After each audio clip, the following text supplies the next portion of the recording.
the Women Changing the World podcast, a podcast on a mission to bring you some of the most amazing women I know who are doing incredible things to generally make the world a better place. From corporate sustainability to straight up magic and everything in between, you'll meet the real life humans who are birthing the new. I'm your host, Liz Best, and I'm here to amplify the stories and voices of women who are changing the world.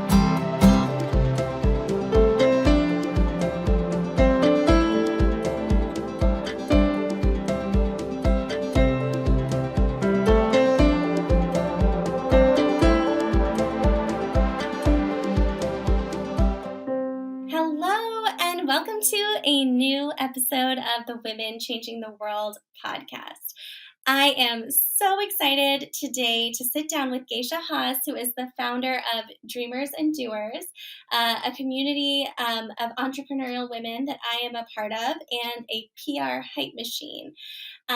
We had so much fun talking about women supporting women, mutual support as a competitive edge, and how you navigate feeling like the impact that you're having is enough. There's just so much wisdom that Gesche shared in this conversation, and I know you're going to enjoy it as much as I did.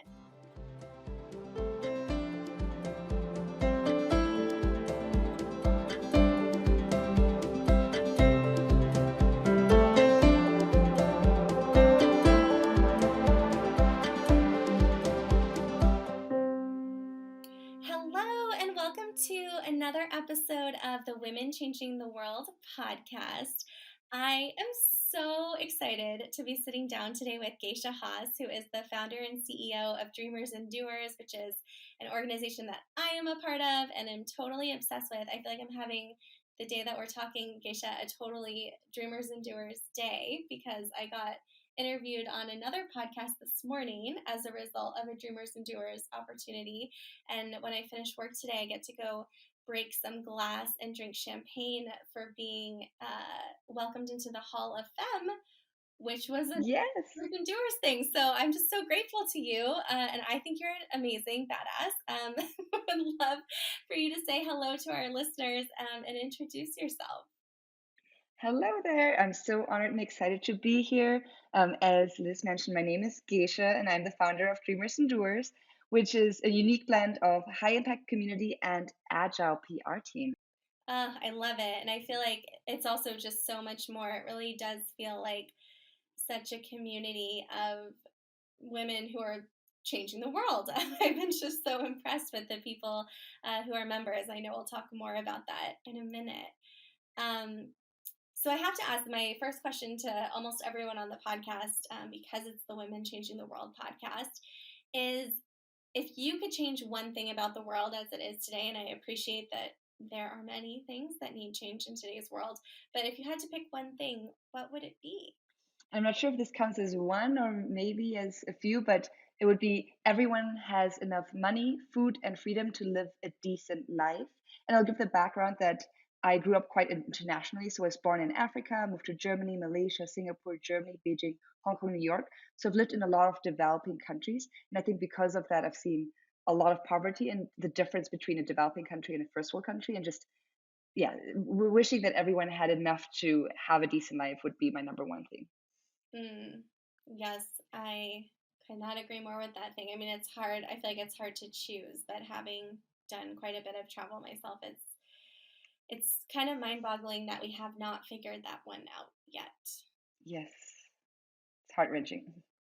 Totally. Well, I know Dreamers Doers is like an organization that is very close to your heart. I know that we're all contributing to creating the world we want to see in our own way. And I think this is such a cool way that you are working to create the world that you would like to see. Can you tell us a little bit more about the organization and what inspired you to create this space for entrepreneurial women? Yes. So Dreamers Doers was a happy accident that happened at this point over 8 years ago. I have a background in finance, used to be an investor at a hedge fund, and worked at a few very early stage startups. And none of that prepared me for venturing out on my own. So as I found myself working on a company of my own, I felt extremely lonely. I had existential fears. all my friends and family, they couldn't relate. They kept wondering why I don't get a job, why I was working all the time. And everything changed when I joined forces with one other entrepreneurial woman. And it was actually over brunch. So Dreamers and Doers started because of brunch. So we had brunch together, but we worked and we supported each other with the work that we are doing. And it was the very first time ever that I felt supported in my entrepreneurial pursuits.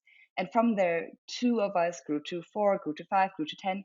And it was the one thing I couldn't stop working on. It wasn't called Dreamers and Doers at the time, but it was just this initiative of getting other individuals together, predominantly women. And then over time, it became women focused only because I realized it was just particularly hard finding other women who could relate. And some of the challenges we as women were facing were so different from what my male counterparts were facing. So, a year into it, after working on it on the side and telling people, like, oh no, this is not a business, this is just, a thing that I'm doing, I saw what big of an impact it was having and decided to go all into Dreamers and Doers. So that's kind of how we started out. And when I decided to go all in, I had no clue what I was doing. I was like, what is this going to be? I don't know. How am I going to do this? I don't know. I just know this has to exist just in my whole being and in my gut. Like, I know that I have to work on this and figure it out. So that was a while ago, 7 years, that I decided to go all in. And we've transitioned through that, lots of trial and error, lots of ups and downs, as you can imagine. But fast forward to today, we are what we call a high impact community and agile PR team, or you could say PR hype machine.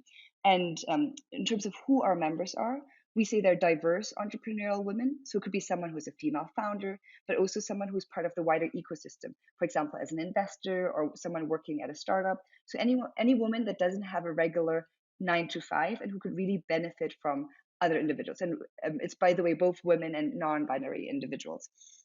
And what we provide is, one is the actual curation. I think that's so important in terms of providing a high impact community, as well as we provide a very high touch experience. So we curate high impact resources, which could be anything from, for example, that opportunity own fund that you benefited from. Like, we keep an eye out so that our members don't have to do it. So we hopefully increase the impact they can have in the world by doing that.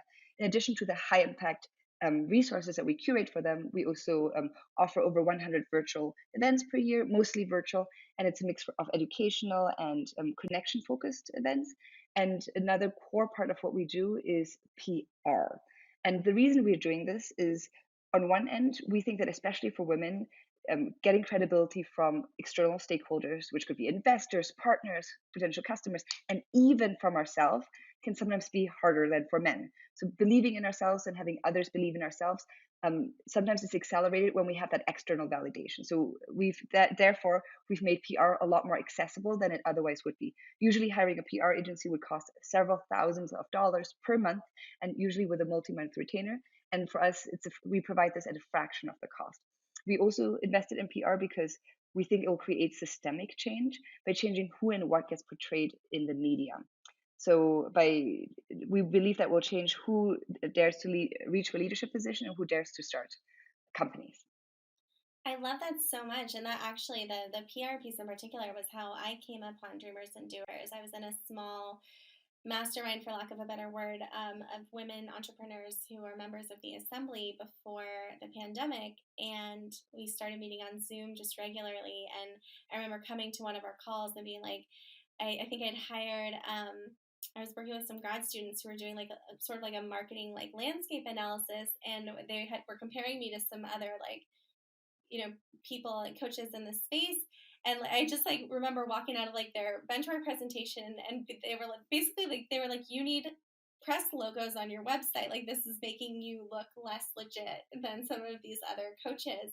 And I was like, how do I go about getting those? And I brought it to this call that our friend Maria was on, and she was like, oh my god, you have to Ah, join Dreamers and Doers. And I hung up the phone and I filled out the application and put in my credit card like that oh, day. I'm so happy to hear that, and I hadn't heard that full story yet. That's so magical.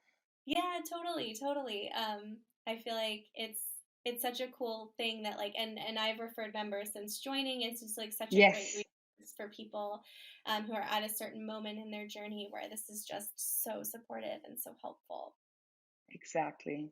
Well, and I'd love to hear too. So I know like your team has grown, like the organization has grown in the past 7 years in a way that's so cool. So, what does your day to day currently look like at the helm of Dreamers and Doers? And I guess also broadly Yes. as a person. Totally. So obviously, not every day is exactly the same, but a few things that are pretty consistent is, for one, I am a mom, so I have two kids, a 1.5 and a 2.5. I'm fortunate that we have full-time childcare, but obviously before that childcare starts, sadly, it doesn't start the moment they wake up.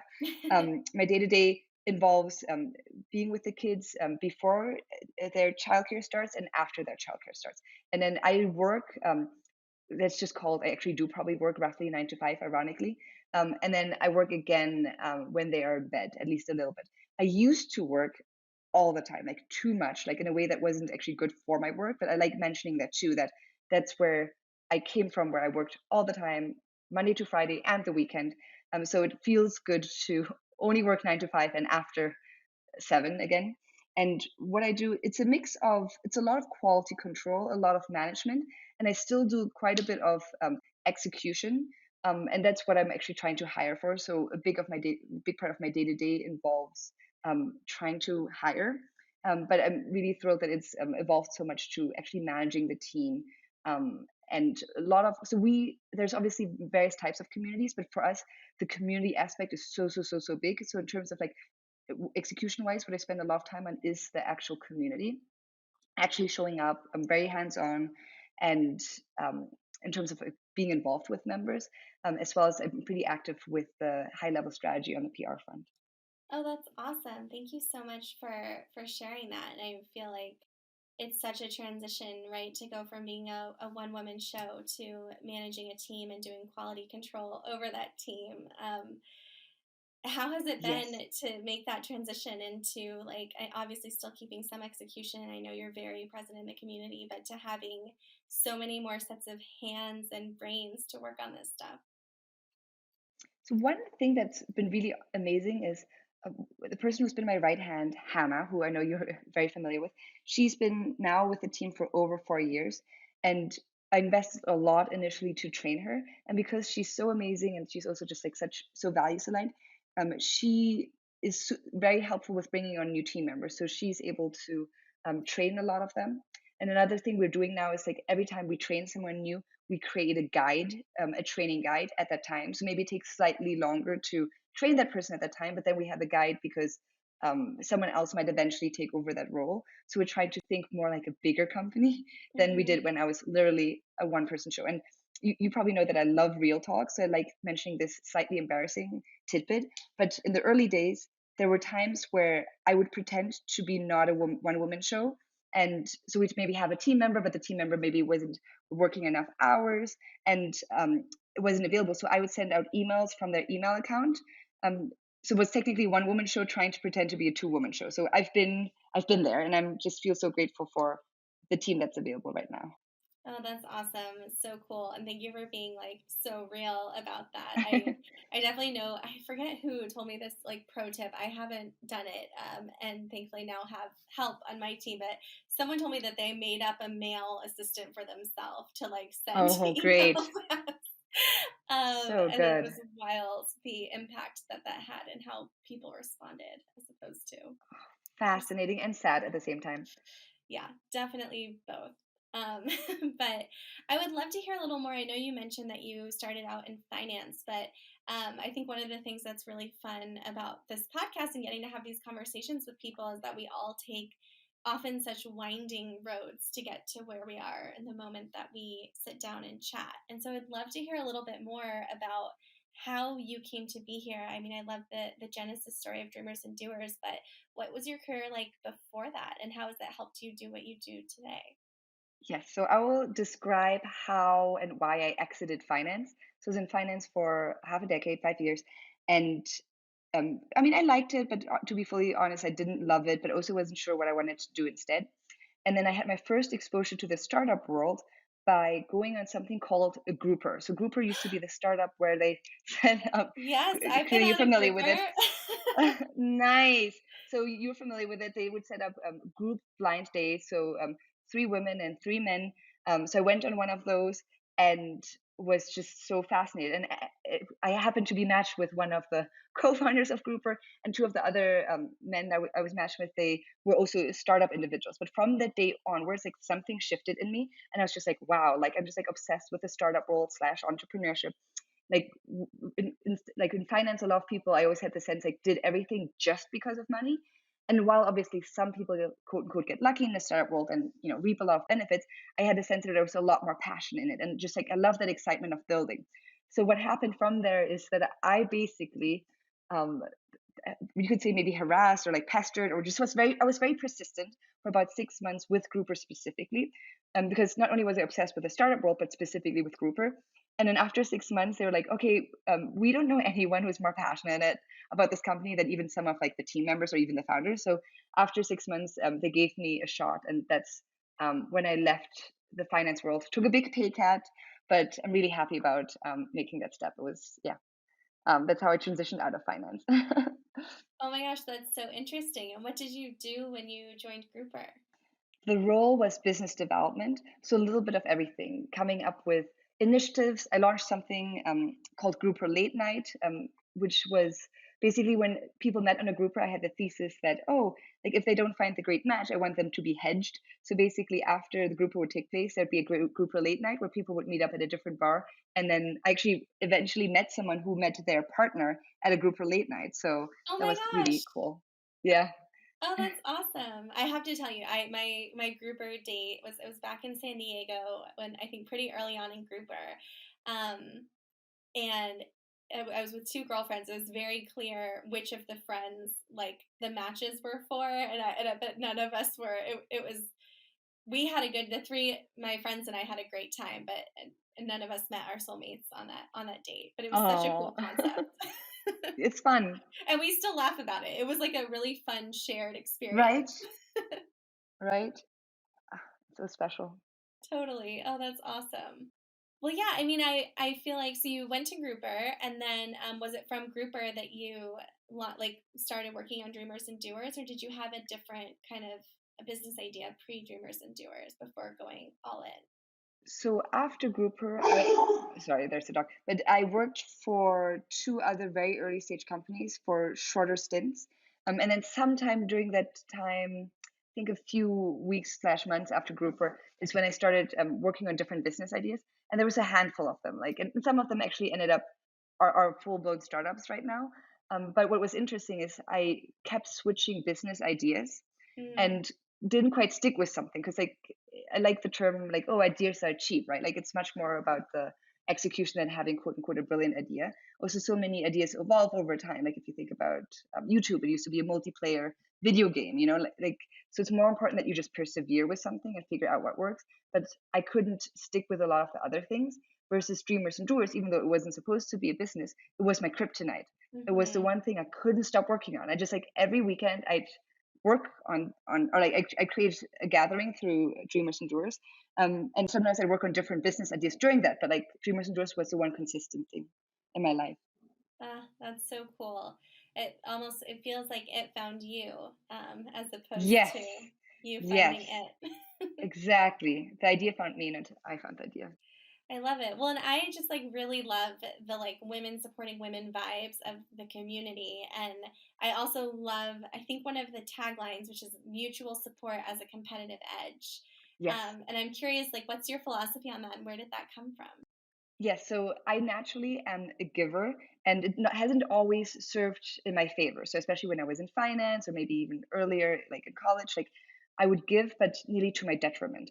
And even Adam Grant and Sheryl Sandberg, they have this amazing series that they wrote in New York Times, said women help more but benefit less. So that's where this Mm, comes from, where like mutual support, sometimes, and especially as it pertains to women, can be a disadvantage. So for us, we shifted to women help more and benefit much, much more. So we want to create a world where you succeed not despite being a woman, but because of being a woman. And as a central thesis of that, we targeted on the mutual support and uniting givers. So that's why a core part of our curation process is focusing on women that are values driven. And we believe that 1 plus 1 can equal 100 if you bring a certain type of woman together and provide a certain infrastructure. So fully living and breathing, turning mutual support as a competitive edge, making the pie bigger for everyone involved.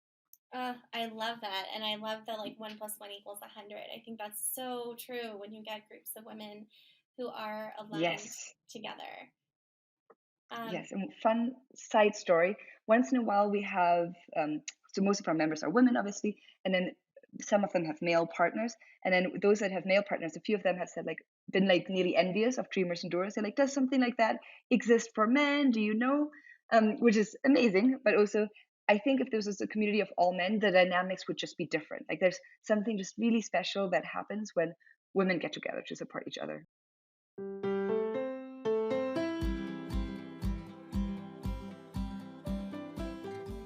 Have you been meaning to expand the circle of amazing women in your network, but it's been hard to find the time to connect consistently? Are you a member of a small team creating a big impact and you wish you had additional brains to tap to think strategically about what's next? Are you craving personal growth, community, and magic in your personal and professional life, but feeling like you don't know where to find it? Imagine if you had dedicated time and space to build relationships with other badass women in impact. Imagine if you had access to a brain trust of rock stars who are ready to help you solve any challenge, personal or professional. Imagine if you had an extended team of like minded women cheering you on, hyping you up, opening doors, and helping you make your wildest dreams come true. Imagine if you took the time to really invest in yourself and be intentional about the impact you are here to make. The Girls Club Mastermind is a 5-month mastermind for women who are changing the world. It is an intimate community of powerful women who are dedicated to lifting each other up. They are your hype women, your cheerleaders, and your extended team. The next round of the Girls Club Mastermind kicks off in April, and you don't want to miss it. Head to elizabethbest.com/girlsclub. That's ELISABETHBEST.com/girlsclub to learn more and apply today.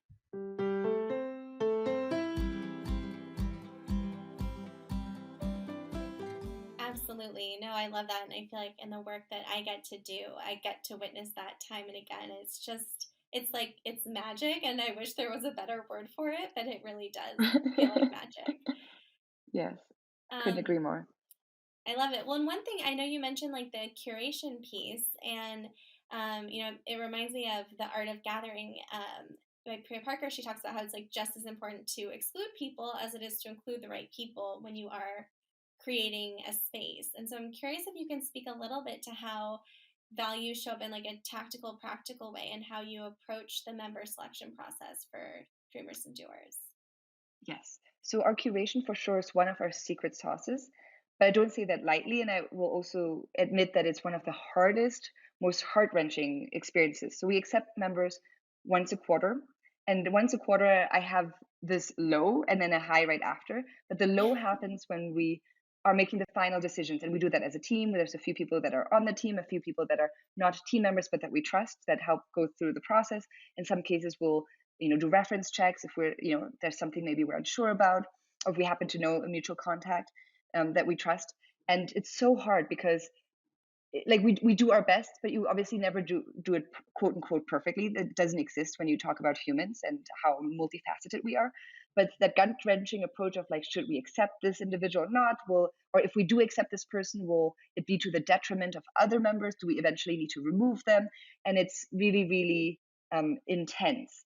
And then the high comes right after, like usually when we have the members join, we're all like really nervous. We're like, oh my gosh, we're like finally showing what they applied to. Will they be disappointed? We don't know. But usually within a pretty short time, like they get really excited and the really positive feedback comes in. So that's like my quarterly low and high. But coming back to the actual curation, we like saying that the onboarding starts with the application process itself. And thankfully, we've structured it in a way that where the application process itself weeds out a lot of individuals that might not be a fit. So we do need to reject some people, but I think a lot less than if we hadn't been as thoughtful as we have been with our application process. So part of our application asks, how do you want to contribute? And obviously, if someone's just looking to take, they're maybe less likely to do that. We also walk them through our values and we have them opt into them. So my thesis is that even if someone maybe would have, tried to sell to other members, by just going through this process and opting in not to do so and understanding why not to do so, they're less likely to do that. So we're also shaping behavior. And we also require individuals to submit payment information. So we don't charge them, but we do require them to submit it as part of the application. And that also really helps showing like who's actually serious and who's committed. So that is actually a really large part of the curation process, is the application itself. Totally. No, I think I really appreciated how thorough the application process was, and have like am still considering for like my own Yes, mastermind application process. Like I think that putting your credit card down as you apply is a major indicator of the seriousness of your application. I think it just makes it feel that much more real as you're then waiting to find out like did I get in or not, but you're like invested. totally. Totally. And it just makes onboarding and the experience for them so much more seamless, right? Like when they get accepted, you don't want to be like, hey, and now, give me your payment information. And you can just focus on onboarding them. One interesting tidbit too is because in a perfect world, they could only submit the application if they submit payment information, but that actually, like, we haven't been able to like fully integrate that. So they can technically submit it and then, and just like flake essentially on the payment information, and we will follow up on them. But the vast majority of people who didn't submit their payment information initially never end up submitting it, maybe like 5% or something. So it's kind of a good Oh, indicator. interesting. That's so interesting. It's like if I mean, I guess like when it's like put your money where your mouth is, and then if people don't, then you kind of know before you Totally. even reach out where they're at. Obviously, with Yes. some exceptions. Yes. And I've compared it with other communities, and everyone has so far consistently seen the same behavior. Oh, that's so interesting. Thank you for sharing. Um, well, I feel like I could talk to you for hours about like so many things. But in the vein of like, charging for membership in a community that like arguably changes the world, it changes the members in the community.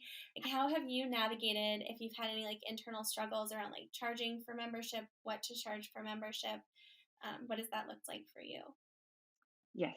So my biggest existential fear ever was tied to charging for Dreamers and Doers. Dreamers and Doers started by accident out of a personal need. So I didn't start out thinking it would be a business. And obviously, I did it because I wanted to do good in the world. So I had this big inner conflict of like, oh, I felt really uncomfortable charging and I felt like a bad person. And also, even when we did surveys initially, like, oh, would you be willing to pay for Dreamers and Doers? Like, once in a while, like, someone would be like, yes, $1, I'd be willing to pay, right? So it just helps build up that like internal voice of like, oh, you shouldn't be charging. And I then realized what the drivers were that were preventing me from driving, and I used them to help get me to charge. So basically, I was worried that I was quote unquote like a bad person and I was being selfish. But then I realized I was being really selfish by not charging. By me not being able to get over myself and Mm, charge, I was depriving the world of the impact that Dreamers and Doers could have. So I realized like I'm just like all about myself. I'm just like, oh, I can't charge. I feel so bad. I'm like, that is the most selfish thing I could do. And then when I reshifted that, that helped because that is one of my drivers. I don't, like I strive to not be selfish. Like I strive to be of service. And that helped me to realize that charging was being of service. And I'm so glad, obviously, in hindsight that I did. And in terms of like how much do we charge? And we totally winged it. And I like actually quoting Reid Hoffman for this, but like if you aren't embarrassed by the time that you launched too late. And I'll also say like if anyone goes on our website today and like it looks, I find it looks quite pretty, but our website didn't used to look that way. We actually only invested in branding about 2 years ago, and even prior to that, like when we first launched the payment, it was so clunky. It was just like we had like three different tiers that were voluntary. Then we switched everyone over to like non-voluntary. It was just really like complex, but like it's important to just like go with it, and you can always like improve and iterate over time. We've increased prices over time. When we increase prices, we only do it for new members who join. Existing members, we grandmother into the rate that they had in and that they joined. And how I determine it is actually this Forbes article that I read that's called, I think, Happy Price. But what this article said was like determine what the price is at which you're happy and excited to deliver whatever you're delivering, right? Like, and that changes over time usually. Like over time, like that price usually increases. But when you notice that you are not excited about providing what you're providing anymore, then it's probably time to increase the price, and then just checking like what is the price where I feel joy again Hmm. to deliver it versus like I feel like I'm giving way more than I'm receiving. So that's a very unscientific approach that we use to increasing prices. I will add another point is like maybe more strategic approach is like trying to look at comps or like an alternative value that members would get. So in our case, initially we were like, okay, what we provide is maybe similar to the benefit that someone might get from attending a conference or joining a co-working place. And now we have the added benefit of like a PR agency, right? So just looking like what are those comps to help build up the confidence to charge whatever you want to charge. Last point now for real. I think price is part of the product experience, right? So people will show up differently if they pay a certain price. So if we offered exactly the same community for free versus a paid community, exactly one for one, except the only difference is the price, the experience wouldn't be as good, 1,000%, just because people treat it differently. People show up differently, right? So I think I always say free isn't free. So if someone is considering joining a free community versus a paid community, I dare to say in the free community, you probably have to do more legwork, or maybe you're being sold to, or maybe there's some other incentive for someone offering this to you for free, or the quality isn't as good. So just understanding that charging is not a zero sum game. Like you're like the fact that you're charging and charging a certain price is part of the experience and the benefit that those who join you as members or clients get. Totally. Oh, I love that so much. I feel like there were so many brilliant nuggets in there. But I mean, I have certainly found it's really interesting. I think for coaching and things in the personal development space, like I have found that there is a certain price point below which people just don't show up. And it's just really it's like actually like yes, I totally agree with the happy price, and I actually think that's a brilliant way of thinking about it. And I also have observed that there's like a certain for the work that I do, I imagine for like this community as well, it's like there's a certain amount of skin in the game that like Yes, people need to have to show up consistently for themselves. It's not even necessarily like for us, right? But exactly. and I yeah, and I also loved what you said about the feeling, the epiphany, because I feel like I had a similar moment in entrepreneurship for myself of having a hard time showing up, like doing marketing and communications was the block for me of feeling like, oh, I'm just like talking about myself, I'm like posting about myself, it like feels so icky to just continuously put myself out there and talk about like what I do. And the reframe that was super helpful for me from my coach at the time was like, no, it's selfish if you let caring what other people think about you get in the way Yes, of sharing this thing that you're offering. But it's so epiphany. wild how those like deep core fears can really like take some time to work through, no matter like what it is that you want to offer the world and share with the world. Yes, and I love how we turned our limiting beliefs into our catalysts. Absolutely, absolutely. I think I could, yes. Like I just want to underline that. It's an interesting way of like how do you turn limiting beliefs into catalysts? A lot of inner work, I think. Yes. Well, and actually, somewhat related to that, almost every woman who's in my world, no matter how cool her job is, wonders if she's making a big enough impact. And certainly in the world we live in today in 2022, I think it's a fair question. But I'm curious, is that something that you wonder about? And like, how are you thinking about your own impact and letting it be enough? So that's what I think about the most, literally every day. And I try to like put boundaries with myself to like not think about it that much. But I have an inner voice that says I'm not like doing remotely enough. And this comes especially because I grew up in developing countries, and my mom grew up essentially as an orphan, like really poor in Malaysia. And yeah, so for me, I'm like, okay, I'm like obviously having an impact, but it feels like so small compared to how I could help other individuals that have like literally nothing. Or but I guess like that's maybe a little bit of a savior complex. But so the way I deal with it is that I also realize why I'm not doing it. So the reason for me is, and in some ways it feels like an excuse, but um I'm an empath, and the moment I like do too much work that's like directly related to like a lot of suffering, like I get really depressed, and like it's really hard for me to show up as my best self. So the story I tell myself that I hope is true is I'm showing up in the way where I feel like I can have the biggest impact, which is currently Dreamers and Doers. Then from there, because I am generating revenue, I can donate to causes that I care about and have a bigger impact that way than maybe I could if I, moved away, left my children, and moved to India or another country to um, do hands-on work. And I have done that. So I have spent, and I sometimes still do, time abroad to support causes. But I think just understanding that, like, even if I had, left my family and moved out there and helped, like, it would still not feel enough, right? Like, so accepting that it will never feel enough, and then where on the never enough like lane do I want to end up on? Hmm. Yeah, that's a really interesting way of thinking about it. I mean, part of me like resists the like acceptance of it never feeling like enough. But Yeah. I also do feel, I don't know, to me I think if there's I have like this idea of like, well, we all have this like creative spark within us that like can be applied to various things, like, and I think if we're like doing the thing that makes us feel alive, that we think that we're good at, and that is like contributing in our specific like way that we're meant to contribute, like just like remembering that what we want is good and that we're going to do good things with the Yes, resources that come out of that is exactly. kind of like how I sleep at night. But I feel like Yes. it's so interesting how so many of us struggle with this.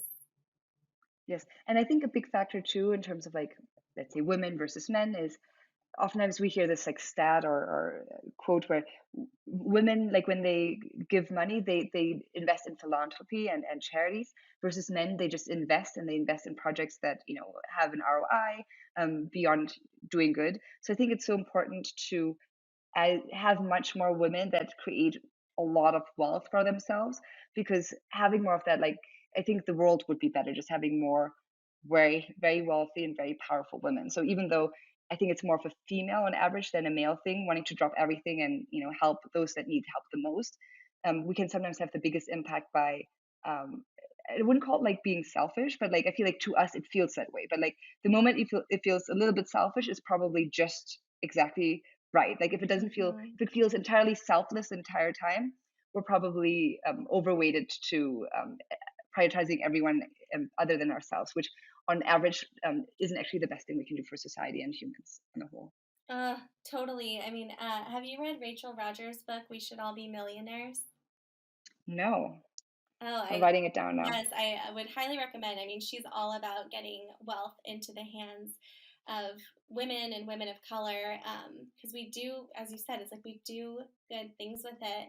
And I mean, I even like think about, it's so cool to me in my own business to be able to like hire other women and hire other like women Yes, owned businesses and like, shop local and like buy cool things and introduce my people to like other cool like female entrepreneurs and like women owned businesses. And um, it's really fun to get to like contribute to that ecosystem. And the reality is like you do that by making money, which sometimes yes, can, I think, we all have a lot to unpack around yep, yep. that. Limiting beliefs. Totally. Um, well, I'm curious, what advice, if you, when you think about your younger self or maybe thinking about your kids, like what advice would you want to give your younger self? You can pick an age or just generic young geisha advice. I feel like this applies from birth till maybe just a few years ago. But the advice would be to be more comfortable being yourself and owning your different. Mm, And so being like half German, half Chinese, growing up in Germany, then moving around a lot, and just I feel like being. I mean, all of us probably are different than whatever mainstream is, right? Like, but I used to be a very shy child. I used to be very self-conscious. But the moment I took what made me different and embraced it, those things became my superpowers. And I wish I'd done it sooner. It would have been better for my trajectory, but also just happiness and overall mental health. totally. And I feel like that's something that like, it's like you can hear it, but I feel like you can't receive it until you're ready to receive it, if that makes sense. So true. Yes. Well, and what's like your favorite inspirational quote right now, or like idea or concept that you've been turning over in your brain recently? Well, this is just an evergreen one for me, but it's Eleanor Roosevelt, which is do what you feel in your heart to be right, because you'll be damned if you do, and or you'll be damned if you don't. Mm. That's so interesting. It reminds me of just a woman. I feel like I've shared this with a number of other women in my life. It's coming up for me now, but on the topic of having children or not having children, she was like, "Well, the best advice I ever got about it was you're going to have regrets either way. So you're Oh, just that's so good. We're actually thinking about should we have a third or not? So this is like very perfect timing. Thank you to you and to your friend for that brilliant insight. totally, yeah, And painful. yeah. It's hard, right? It's a hard truth to swallow, but I think it's very real. Feels very real. Well, what are you most looking forward to right now? What's like a bright spot on the horizon? Yes. So I feel like we just hired a few people on the team, and I'm just so excited about the team. Like like I think about this concept of a forever team. So I really hope that the people I'm working with right now, I'll be working with forever, even if, the company changes, and just like that general alignment. I read a book recently called Bending Reality by Victoria Song, and that has shifted a lot. So basically, if you look at me from the outside, not that much has changed, but a lot has changed for me in the inside. And a big theory there is to spend time emotionally in expansion state versus contraction state. And contraction obviously would be like fear, anxiety, worry, and expansion is the opposite of that abundance. So I've been trying to just integrate mindfulness and gratitude much more than I have prior been doing, and it feels like such a big shift in my life where I'm just like so much happier and grateful. I think there's a way where you can be alive but not be fully alive, and I would definitely, if it's like a really stressful week or something, like I I am that person that is alive but not fully alive. So I'm just grateful for this new appreciation I'm having. Totally. I think that's awesome. And I mean, I feel like it's so easy. I very much appreciate the importance of like mindfulness and gratitude. And it's so easy in times of stress to like get into that contraction mode and like Totally. have to kind of reset. It feels like a continuous dance. So, okay, what are the things that are going to make me feel like the me that I want to feel like? I love the dance analogy. Yeah, it feels so real, and especially this week for me personally. But another conversation for another time. Well, one of the things that I ask everyone, I have a vision and I'm speaking it to life. That one day I'm gonna put together like a post-it note deck or an oracle card deck, maybe both, with all the inspirational post-its that women on the podcast and women in my world have shared. If you could see my desk right now, it's literally covered in messages Oh, from me and from women in my life. And so I'm curious if you got your own geisha inspirational post it, and feel free if you have more than one to share. But what would you want to put on it? so this is an homage to the book I read, but it would be your life is full, and not full as in like your to do list, but just like a rich life. No, totally. I think, yeah. I think that I talk to some people in my life about like the more monster, and that Yeah, this post it feels to me like the antidote to the more monster. exactly, exactly. We have everything we need, and yeah, we have a wonderful life already. I love that. I'm writing it down and adding it to the mix. Oh, yay! Well, I would love to hear. I know when this podcast comes out, I think will be about when applications, I mean, I think they're open on an ongoing basis, but when you'll be accepting new members into Dreamers and Doers. So, do you have any advice for anyone who's wanting to join for what they can do to kind of stand out in that process? Yes, so I will just mention, so the deadline for the next quarter is May 5, Cinco de Mayo, and you can apply throughout the year, but that's when the last applications will be accepted, and they join a week later. In terms of, I'd say like just honestly being yourself, right? Like I think the nice part about Dreamers and Doers is it really embraces the whole self, and I think if you are aligned, it will like work out, and if you aren't aligned, then it's probably like a good thing for everyone involved. So I have a sense that anyone who'd listen to your podcast isn't good at alignment, so I would say like not to stress about it and to like just truly be yourself. There's one question where we, for example, ask like what's something outside of work, something personal that makes you who you are today. So just to give you an example of like how we like approaching our process. So like rather than being like, oh, I need to write something that, could work on a resume, like we actually want the opposite of that. So the more you can be yourself, the better the outcome will be that feels aligned to you. Oh, that's so cool. Well, I know Dreamers and Doers is about to shift a little bit, I think, from what it's been in the past. Do you want to share a little bit about how that's evolving? Yes. So what we offer right now is both the high impact community as well as the PR hype machine. And most likely in the next few weeks, we will soft launch the opportunity to apply for PR only. So that will be available on our website, and yeah, that will be an option that if someone just wants PR. So keep an eye out for it. Interesting. I love that. Well, and where's the best place for people who want to like find you, keep in touch with you, stay up to date on the latest with Dreamers and Doers? Yes, so I personally can be found everywhere under Gesche Haas, so my first and my last name. I am probably most active on Instagram, so if you like real talk, I get a little bit embarrassingly honest, you can find me there. And for Dreamers and Doers, we're mostly at Dreamers Doers. And then in some platforms, because Dreamers and Doers was taken already, we're Dreamy Humans. And Mm. otherwise, our website also is dreamersdoers.com. So that's where you'd find our application. And I will say we also have a newsletter that we send out once a month called the Digest. If you go on our website and you go to Digest on the navigation, you will be able to sign up for that. That's an entirely free newsletter that we get so many rave reviews on. But if membership isn't a fit, or at least not a fit now, like we love offering that because that's a way to have an impact where no cost is tied to it. And yeah, it's something that I think is actually underutilized currently by a lot of people.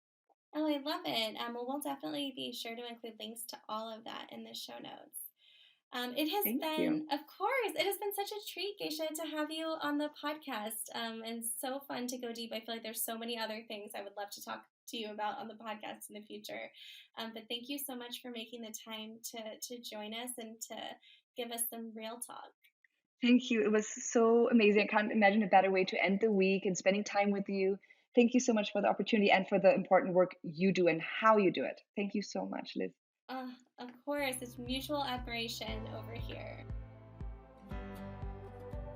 Thank you so much for tuning into this episode of the Women Changing the World podcast.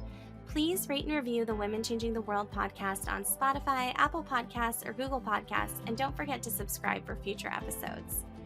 You can find me on Instagram. My handle is liz.best, that's lis.best, or you can find me on LinkedIn by searching my name, Liz Best. Join my mail list by visiting elizabethbest.com/monthly meditation, and you'll receive all the latest updates on events, retreats, and opportunities to work with me, plus a monthly love note from my heart to your inbox. I am so excited to keep in touch, and I'll see you in the next episode.